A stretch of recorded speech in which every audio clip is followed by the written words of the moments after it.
Beautiful sons. ഒറ്റ കുട്ടിയാണോ അതോ ഉള്ളതിൽ വെച്ച് ഏറ്റവും മൂത്ത കുട്ടിയാണോ? രണ്ടാണെങ്കിലും ഞാൻ പറയുന്ന കാര്യം നിങ്ങൾക്ക് വളരെ ക്ലിയർ ആയിട്ട് മനസ്സിലാവും, നന്നായിട്ട് റിലേറ്റ് ചെയ്യാൻ പറ്റും. അതായത് നിങ്ങൾക്ക് ചിലപ്പോൾ തോന്നാറില്ലേ, നിങ്ങളുടെ അമ്മ എന്താ ഇങ്ങനെ, ഇത്രയും പ്രായമായില്ലേ, കുറച്ചുകൂടി മെച്ചുവറായിട്ട് ചെയ്തുകൂടെ, കുറച്ചുകൂടി മെച്ചുവറായിട്ട് ബിഹേവ് ചെയ്തുകൂടെ, അതുപോലെ ഇങ്ങനെയാണോ മക്കളുടെ അടുത്ത് ചെയ്യുക, ഇങ്ങനെയാണോ പെരുമാറുക എന്നൊക്കെ നിങ്ങൾക്ക് തോന്നാറില്ലേ? പക്ഷെ ഞാനൊരു ചോദ്യം ചോദിക്കട്ടെ, ഈ അമ്മ എപ്പോഴാണ് അമ്മയായത്? നിങ്ങൾ വയറ്റിലുണ്ട് എന്നറിഞ്ഞ മൊമെന്റിൽ, അല്ലെങ്കിൽ നിങ്ങളെ കയ്യിൽ കിട്ടിയ മൊമെന്റില്ലേ, അന്ന് തൊട്ട് അല്ലെങ്കിൽ ആ നിമിഷം തൊട്ട് അല്ലേ, അതുവരെ അവരെന്തായിരുന്നു? ഒരു സാധാരണ ഒരു സ്ത്രീ ആയിരുന്നു, അല്ലെങ്കിൽ ഒരു പെൺകുട്ടിയായിരുന്നു. കല്യാണം കഴിഞ്ഞ ഉടനെ ഭാവിയായിട്ടുണ്ടെങ്കിൽ ഒന്ന് ആലോചിച്ച് നോക്കൂ, ആ അമ്മയ്ക്ക് ഒരു വൈഫ് ആവാനുള്ള സമയം പോലും കിട്ടിയിട്ടുണ്ടാവില്ല, ഒരു ഭാര്യ ആവാനുള്ള സമയം പോലും കിട്ടിയിട്ടുണ്ടാവില്ല അല്ലേ? എന്നിട്ടും ഇത്ര ഭംഗിയായിട്ട് നിങ്ങൾ നോക്കുന്നുണ്ട്. പിന്നെ ഈ അമ്മയ്ക്ക് എത്ര പ്രായമുണ്ട്? ശരിക്കും അവർ ജനിച്ചപ്പോൾ തൊട്ടുള്ള പ്രായമല്ല ചോദിക്കണേ, അവരമ്മയായിട്ട് എത്ര വർഷമായി?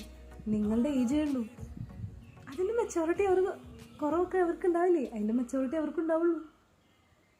അങ്ങനെ ചിന്തിക്കുമ്പോൾ നിങ്ങൾക്ക് നിങ്ങളുടെ അമ്മോട് വരുന്ന ദേഷ്യമൊക്കെ ഇച്ചിരി കുറയണില്ലേ? കുറയും. കാരണം എന്താണെന്നറിയോ, അവർ അത്രയധികം സ്ട്രഗിൾ ചെയ്യുന്നതും ഒക്കെ നിങ്ങൾ നോക്കാനാണ്. അതിലുപരിയായിട്ട് അവർ നിങ്ങളുടെ കൂടെ പഠിച്ചു വളരുന്നുള്ളൂ. മനസ്സിലായോ? അമ്മ എങ്ങനെയാവണം, അമ്മ എന്താണ് എന്നുള്ളതൊക്കെ നമുക്ക് വേണമെങ്കിൽ പറയാം. ചുറ്റുമുള്ള ആൾക്കാരെ കണ്ടു പഠിച്ചൂടെ? പഠിച്ചിട്ടുണ്ട്.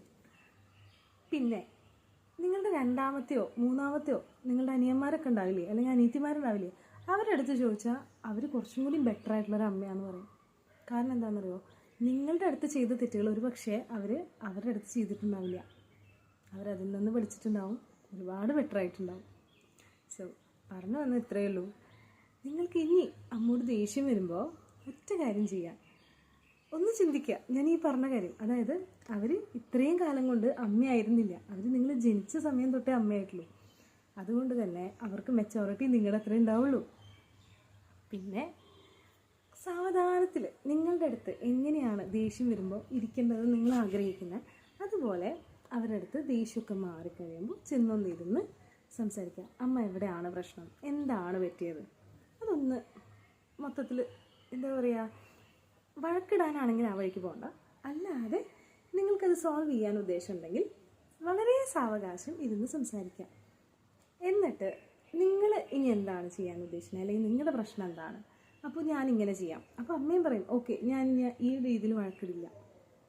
സംസാരിച്ച് നോക്ക്. അങ്ങനെ ആദ്യത്തെയോ രണ്ടാമത്തെയോ പ്രാവശ്യം ചിലപ്പോൾ വർക്കായെന്ന് വരില്ല, പക്ഷെ ക്വിറ്റ് ചെയ്യരുത്. ഡെഫിനറ്റ്ലി അവർ ചേഞ്ച് ആവുക എന്ന് പറഞ്ഞാൽ നിങ്ങൾ ഉദ്ദേശിക്കുന്ന രീതിയിൽ അവർക്ക് കുറച്ച് മാറ്റങ്ങളൊക്കെ വരും. നിങ്ങളൊന്ന് സപ്പോർട്ട് ചെയ്ത് കൊടുത്താൽ മതി. അമ്മമാരെ നമുക്ക് വളർത്തണ്ടേ? Happy reflecting.